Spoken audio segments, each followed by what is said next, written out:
শাহজাহানপুর থানাধীন যে ফুলতলা শাকপালা এলাকায় উভয়ের মধ্যে ছুরিকাঘাতে একজন নিহত হয়েছে এবং তখন আরও দুইজন আহত আছে। তো যে নিহত হয়েছে তার নাম শিয়াম, তার বয়স অনুমান 17-18 বলে আমরা জেনেছি। তো আমরা ধারণা করছি যে এবং যতটুকু তথ্য পেয়েছি অথবা পূর্ব কোনো শত্রুতা তাদের মধ্যে থাকতে পারে, সে থেকে ঘটনাটার উদ্ভব হয়েছে। আরও যে আরেকজন আহত আছে, সে যদি একটু সুস্থ হয় তাকে আমরা জিজ্ঞাসাবাদ এবং আরও তদন্তপূর্বক আরও বিস্তারিত জানতে পারবো। আমরা অচিরে আপনাদের বিস্তারিত জানাতে পারবো। আরেকজন যে আহত আছে সে গাড়ির হেল্পার বলে জেনেছি, আর যে মারা গেছে তার সম্পর্কে আমরা তথ্য নিচ্ছি।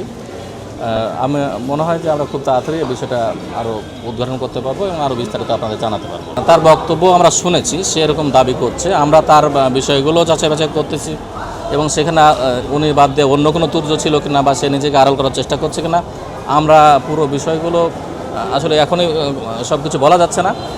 আমরা তদন্তপূর্বক সেটা তার দাবিটাও আমরা বিস্তারিত তদন্ত করব। আমরা আশা করি ঘটনার সাথে যারাই জড়িত প্রকৃত আসামিদের আমরা আইনের আওতায় নিয়ে আসবো।